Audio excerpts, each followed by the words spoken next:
ایک زمانہ دوسرے زمانے سے نہایت قریب ہو جائے گا۔ اور حدیث پاک بخاری شریف کی حدیث ہے، میرے آقا فرماتے ہیں مال کی فراوانی اتنی ہوگی، مال اتنا ہوگا جیسے لگتا ہوگا کہ ہر جگہ سے ابل رہا ہے مال، ہر ایک کے پاس مال آئے گا، مال آئے گا، غریب کوئی نہیں رہتے۔ آج کے حالات میں بھی دیکھیں آپ، غربت و افلاس بہت کم ہو چکی ہے۔ آج کے زمانے کا غریب وہ ہے جو پچھلے زمانے کا امیر تھا۔ آج کا جو غریب ہے اس کو غریب کس کو کہتے ہیں؟ بھائی اس کے پاس کار نہیں ہے، اس کے پاس بائک نہیں ہے، غریب ہے، اس کو آج غریب سمجھا جاتا ہے۔ کھاتا پیتا ہے، پہنتا ہے، گھر بھی ہے، سب ہے۔ غربت اس طرح کی نہیں رہے گی، مال کی فراوانی ہوگی، یہاں تک کہ حضور پاک صلی اللہ علیہ وسلم فرماتے ہیں دریائے فرات سے سونے کا پہاڑ ظاہر ہوگا، اگر تم زندہ رہے تو اس میں سے ایک پائی بھی لینے کی کوشش مت کرنا، حضور نے فرمایا، اس لیے کہ اس کے حصول کے لیے لوگ ایسے لڑیں گے کہ 100 لوگ اگر اس مال کو، سونے کو لینے جائیں گے، 99 قتل ہو جائیں گے، ایک بچے گا، مر جائیں گے سب۔ اور اسی حدیث پاک میں جو میں نے کہا زلزلے والی، اسی میں اللہ کے حبیب صلی اللہ علیہ وسلم نے فرمایا حرج بڑھ جائے گا، حرج بڑھ جائے گا۔ تو صحابہ نے پوچھا کہ حرج کیا ہے میرے آقا؟ حضور پاک صلی اللہ علیہ وسلم فرماتے ہیں ایک دوسرے کا قتل کثرت سے ہوگا۔ تو اس زمانے میں ہم آ چکے میرے عزیزو، زمینیں جب ہلا دی جاتی ہیں پڑوس کی، خوف سے ہمارا دل ہل جانا چاہیے۔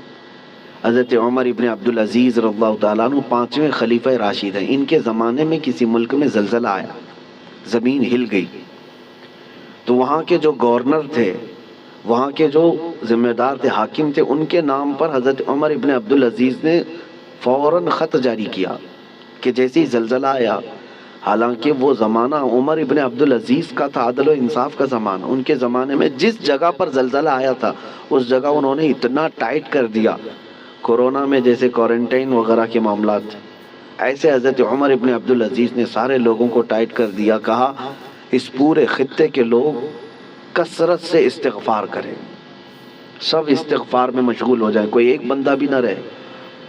اور پھر وہاں کے حاکموں کو اور وہاں کے جو گورنر تھے ان کو خط لکھا کہ جتنا تمہارے پاس ہے سب کا سب صدقہ کر دو، خیرات کر دو، الصدقۃ تطفئ البلایا، میرے آقا صلی اللہ علیہ وسلم نے فرمایا صدقہ بلاؤں کو ٹال لیتا ہے، تمہارے پاس جو ہے وہ صدقہ کر دو، اس لیے کہ اللہ کا غضب تمہارے ہاں آیا ہے، اللہ کا عذاب تمہارے شہر میں آیا ہے، زلزلہ آیا ہے۔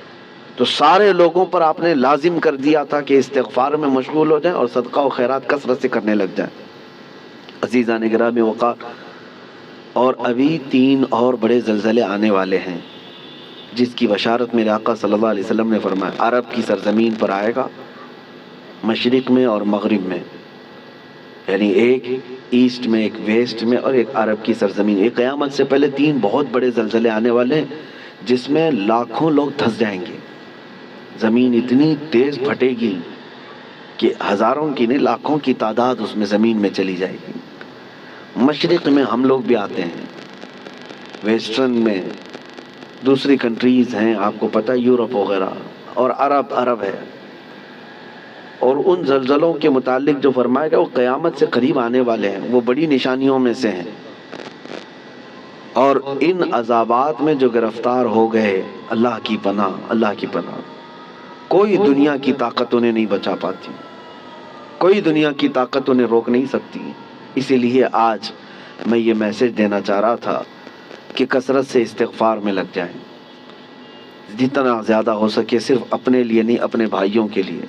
سورہ انفال 9ویں پارے میں اللہ تعالیٰ فرماتا ہے وَمَا كَانَ اللَّهُ لِيُعَذِّبَهُمْ وَأَنْتَ فِيهِمْ وَمَا كَانَ اللَّهُ مُعَذِّبَهُمْ وَهُمْ يَسْتَغْفِرُونَ۔ آیت ہے، اللہ فرماتا ہے اللہ اس قوم کو عذاب نہیں دے گا اس لیے کہ اے محبوب آپ ان کے بیچ میں ہیں۔ ایک ذریعہ یہ ہے۔ دوسری بات اللہ تعالیٰ قرآن میں فرماتا وَمَا كَانَ اللَّهُ مُعَذِّبَهُمْ وَهُمْ يَسْتَغْفِرُونَ، اور اللہ ان کو اس وقت تک عذاب نہیں دے گا جب تک یہ استغفار کرتے رہیں گے، جب تک یہ استغفار کرتے رہیں گے۔ استغفار کیا ہے؟ استغفر اللہ ربی من کل ذنب واتوب الیہ، استغفر اللہ ربی من کل ذنب واتوب الیہ، استغفر اللہ ربی من کل ذنب واتوب الیہ۔ میرے عزیزو، کثرت سے استغفار کرو. اور اسی کو میں نے بہت پہلے کورونا کی جب ابتدائی حالات تھے اس وقت میں نے ایک اپنے چھوٹے سے میسج میں بیان میں نشر کیا تھا کہ اللہ کے حبیب صلی اللہ تعالیٰ علیہ وسلم نے ارشاد فرمایا کہ یہ عذاب الہی کی نشانیاں ہیں، استغفار کرو، اور جب تک استغفار کرتے رہو گے اللہ اس عذاب میں مبتلا نہیں کرے گا. آج کہیں کسی پڑوس کے گھر پر آگ لگی ہو تو اس کی چنگاریاں تمہارے گھر کو بھی جلا سکتی ہیں. یہ مت سمجھنا کہ ترکی ہل گیا، ملک شام ہل گیا، یہ تو ہم بہت دور بیٹھے ہیں. زمین تو سب کی جڑی ہوئی ہے، زمین ایک ہی ہے، اور ان زلزلوں کے ساتھ اللہ تعالیٰ پوری دنیا کو یہ عبرت دینا چاہتا ہے. اسی لیے توبہ و استغفار کے ذریعے سے اپنے اعمال کی طرف توجہ دیں. اور وہ جو ہزاروں لوگ دھنس گئے ہیں زمینوں کے اندر، ان کے لیے مغفرت کی دعا کریں. اور جو آج قسم پرسی کے عالم میں وہاں پر ہیں، بڑی بڑی عمارتیں جو ڈھہ گئیں، بہت سارے لوگ بے گھر ہو چکے، ان کے مال مویشی سب ہلاک ہو چکے، ان کے لیے اپنے دل میں رقت پیدا کریں. وہ تمہارے بھائی ہیں، امت مصطفیٰ ہیں. نبی پاک صلی اللہ تعالیٰ علیہ وسلم نے یہی ارشاد فرمایا مومن وہی ہے کہ جو دوسرے مومن کی تکلیف پر تڑپ جائے. مثل المؤمن کمثل جسد اذا اشتكى عضو تداعى له سائر الجسد بالسهر والحمى. ایک مومن کی مثال میرے آقا فرماتے ہیں سارے جسم کی طرح ہے، ایک عضو کو بھی تکلیف ہوگی تو پورے جسم میں بخار آ جائے گا. آج ترکی اور سیریا ملک شام کے غم میں ہم شامل ہیں. آج ہمیں ان کے لیے استغفار بھی کرنی ہے، ہمیں ان کے لیے دعائیں مغفرت بھی کرنی ہے، ان کے لیے رحم کی بھیک اللہ کی بارگاہ میں مانگنی ہے. میرے عزیزو، تنہائی میں اللہ تعالیٰ کی بارگاہ میں روتے گڑ گڑاتے مانگے. یقین جانو کہ آج اپنے بھائیوں کے لیے دعا کرو گے تو کل تمہیں کوئی مصیبت آئے تو ساری دنیا تمہارے لیے بھی دعا کرے گی، اور اللہ تعالیٰ دوسرے مومنین کے دلوں میں تمہارے لیے رقت پیدا کرے گا، تمہارے لیے رحم پیدا کرے گا. ان غریبوں کے لیے، ان قسم پرسی کے عالم میں موجود لوگوں کے لیے دعا کریں. میں آج کی اس محفل میں بس اتنا ہی کہنا چاہتا تھا، اور آیت کریمہ پھر ریپیٹ کرتا ہوں. اللہ فرماتا ظہر الفساد فی البر والبحر، فساد ظاہر ہو گیا خشکیوں میں اور سمندروں میں، بما کسبت ایدی الناس. وجہ کیا ہے؟ اس لیے کہ لوگوں کے ہاتھوں کی کمائی ہے، ان کے اپنے برے اعمال ہیں، ان کے گناہ ہیں، ان کے شامت اعمال ہے. لیذیقہم بعض الذی عملوا، اور اللہ فرماتا ہے یہ کیوں ان کے اوپر عذابات آئے؟ تاکہ ان کو چکھایا جائے جو کچھ یہ کرتے تھے. اور ان کو چکھانے کے بعد مقصد کیا ہے؟ اللہ فرماتا ہے لعلہم یرجعون، تاکہ وہ دوبارہ لوٹ آئیں، تاکہ وہ اپنی پرانی حالتوں سے توبہ کر کے اچھی حالتوں کی طرف باز آ جائیں.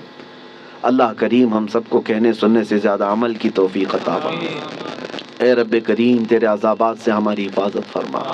ہم تیری آزمائشوں کے قابل نہیں مولا، تیرے امتحان میں اتارے جانے کے قابل نہیں. اے رحمان اے رحیم ہم سب کو آئے ہوئے عذابات سے محفوظ فرما دے. اے کریم خدا، تیرے رسول نے جو دعا کیا تھا تیرے دربار میں وہی دعا کرتا ہوں. اللہم انی اسألک من خیر ما سألک منہ نبیک سیدنا محمد صلی اللہ علیہ وسلم، اللہم انی اعوذ بک من شر ما استعاذک منہ نبیک سیدنا محمد صلی اللہ علیہ وسلم. اللہم ان اردت بعبادک فتنة فاقبضنا غیر مفتونین، فاقبضنا غیر مفتونین، فاقبضنا غیر مفتونین. اے اللہ اگر تو نے اپنے بندوں کی آزمائش کا ارادہ کر لیا ہے تو مولا ہمیں بغیر آزمائش کے اس دنیا سے اٹھا لے، ہمیں بغیر فتنوں میں مبتلا کیے تو اپنی بارگاہ میں بلا لے. اے اللہ ایمان کی سلامتی اور عزت کی سلامتی کے ساتھ دنیا سے ہمیں رخصتی عطا فرما. وصلی اللہ تعالی علی خیر خلق محمد وآلہ واصحابہ اجمعین برحمتک یا ارحم الراحمین. امید کرتے ہیں دوستو یہ بیان سن کر آپ کو بہت کچھ سیکھنے کو ملا ہوگا. آج ہم نے یہ جانا کہ اسلام میں زلزلے کا اصل معنی کیا ہوتا ہے. یہ نہیں کہ زلزلہ کسی بھی کنٹری، کسی بھی دیش، کسی بھی راجیہ، اسٹیٹ، شہر میں آتا ہے تو یہ نہیں سمجھنا چاہیے کہ ہم اس سے دور ہیں. ہم کبھی بھی کسی بھی وقت اس کی چپیٹ میں آ سکتے ہیں. اسی لیے دوستوں کثرت سے استغفار پڑھتے رہیں تاکہ اللہ کے عذاب سے آپ بچے رہیں۔ ہمارے پیارے آقا حضرت محمد مصطفیٰ صلی اللہ علیہ وسلم آپ نے فرمایا ہر مومن بھائی بھائی ہے۔ دنیا کے کسی بھی مومن کو کہیں بھی کوئی تکلیف ہوتی ہے تو دوسرے مسلمان مومن کو بھی اس تکلیف کا اندازہ ہوگا، کیونکہ مومن ایک جسم کی طرح ہے۔ جسم کے کسی حصے کو تکلیف ہوتی ہے تو جسم کے پورے حصے کو تکلیف ہوگی۔